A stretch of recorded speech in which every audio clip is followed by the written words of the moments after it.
go back to your note material.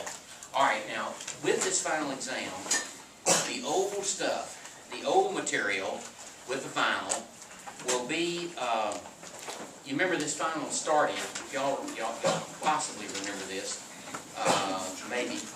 The final, this class started with what system actually? Digestive system. We did the digestive system. Then in this class, we also did, after digestion, we did metabolism. After metabolism, we did blood. After blood, we did heart, and all that comes in cardiovascular. And after the heart stuff, we tapered off into the respiratory. And then respiratory, after respiratory, that's when we did urinary and reproduction. Now, the test, everybody, 1, 2, and 3 and all that, those tests had covered, we covered on test 3, I think we did heart and respiration. On test 2, we did metabolism and blood. On test 1, we did digestion, working backwards. All right, so then, so the majority of this thing is going to be on. Now, let me give you a deal right here. Here's a question. All right, look, talking about the digestive system. All right, the pyloric valve is located between blank, the small intestine, the large intestine, the stomach, the duodenum, the appendix and the cecum, the larynx and the pharynx, or the esophagus and stomach. Where's the pyloric valve located? Stomach and duodenum. All right, here's one right here. Here's another just from old material. The lacteal is associated with which one of the following structures? That one would find in the GI tract? Crypts of Lieberkühn, Brunner's glands, muscularis mucosa, gastric pits, or villi. The lacteal, remember, is associated with the villi. What is the lacteal?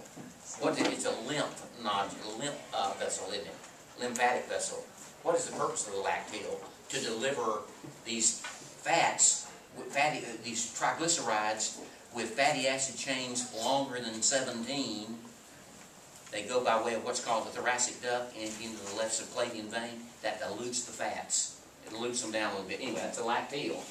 All right, so much for that one, everybody. Okay, now right here. All right, does everybody remember this? You've had it 2 or 3 times already. And there might be another question or two. Make sure you understand.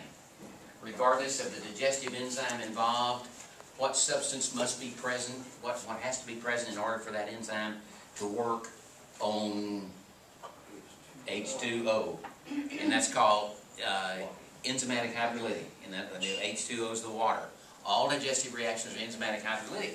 And we even talk about that in the micro stuff with the bacteria, enzymatic hydrolytic reactions. And we do some of that kind of stuff. Okay. All right, now then, right in through here. Glycolysis is a metabolic pathway by which glucose is converted to acetyl coenzyme A, carbon dioxide, water, oxaloacetic acid, pyruvic acid. All right, what is glycolysis? Glycolysis is that it's an anaerobic pathway by which glucose is converted to pyruvic acid. Does everybody remember the ticket to the Krebs cycle? All right, yeah. Acetyl coenzyme. Well, actually, the ticket is coenzyme A now, and the coenzyme A hooks up with this acetyl or acetyl group, and you have, and then that's then what happens then? The coenzyme A directs the acetyl group. It hooks up, and you know that was the ticket guy. That's the ticket, and then the acetyl group hooks up with oxaloacetic acid, and we won't get into all that detail on the final exam. That's right. All right. Any of you remember this at the cycle? All right, you don't remember that one too well, do you? All right, now listen to this. What area, now this is something you ought to know just from having completed anatomy 2. Where are blood cells produced in the adult? Where are blood cells produced? Red bone marrow. Y'all remember that one? All right, and now everybody should remember this one. What is responsible for a blood clot? All right, what a blood clot is formed, listen to this. A blood clot is formed by a network of what threads? Now, I'm not going to get into, y'all, the extrinsic and intrinsic mechanisms. You don't need to do that on the final. You don't need to get that detail with it on the final. However, what is a blood clot? A blood clot is a fibrin threads, isn't it? Fibrin, you know, fibrin. Remember, y'all don't remember this probably because you haven't looked at it, but the common pathway, you know, the extrinsic, the intrinsic, and the prothrombin activator. Prothrombin activator converts prothrombin to thrombin. Thrombin converts fibrinogen to fibrin. Then fibrin is stabilized. You don't remember that because you haven't looked at it in a long time. All right. How is Coumadin? How is Coumadin an anticoagulant? Why does Coumadin? I know it's a blood thinner. We know it's a blood thinner, but why? What is the mechanism? With the production of prothrombin. It does. You're on the right track there. It does interfere with the production of prothrombin by interfering with vitamin K. It shuts down the activity of vitamin K. That's why a person, Jamie, who is taking Coumadin, the doctors will say, stay away from eating a lot of spinach. Don't eat a lot of broccoli. Be careful because that will override, that will still, increase the vitamin K level and increase the prothrombin level. And so they'll say that, but that's Coumadin. Coumadin is a very common, as you say, blood thinner, but another term for that is anticoagulant. All right, but anyway, everybody, how does aspirin? Now this is something you ought to know, just because. How does aspirin interfere with blood clotting? Good, got it. Aspirin interferes with platelet plug formation, and we talked about a little bit about that, and a lot of folks are asked, and that's part of their regimen is an 81 milligram aspirin along with some other things. There are a lot of people out there doing that. All right, and so there's that. Okay, now then, where does the heartbeat originate? The heartbeat. Where does it originate? Okay, let me give you an answer. The heartbeat originates in the specialized muscle mass called the bundle of His, the sinoatrial node, the atrioventricular node, the right and left bundle branches, or Purkinje fibers. SA node.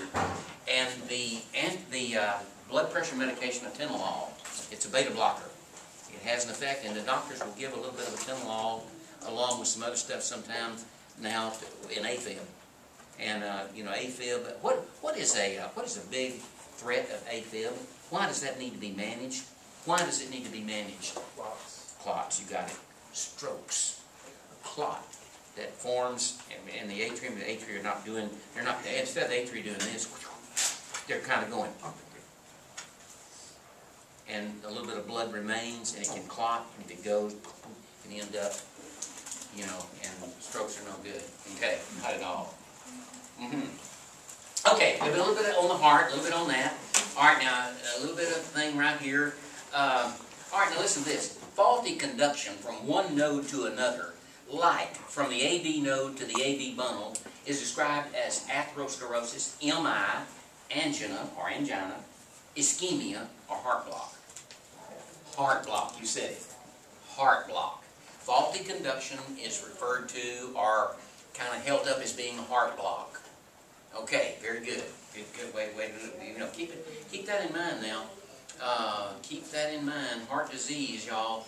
Heart disease is the #1 killer in the United States. Remember that. It is the #1 killer. Followed by cancer. Followed by cancer, stroke, and Alzheimer's may have moved into #3. Alzheimer's moving that way. It's moving that way quickly. All right, everybody. Okay, now, how many of you remember circulation of blood through the heart? There might be a question on circulation of blood through the heart. You remember how we had the heart? We draw it in different ways. All right, and of course we had blood coming into the right atrium.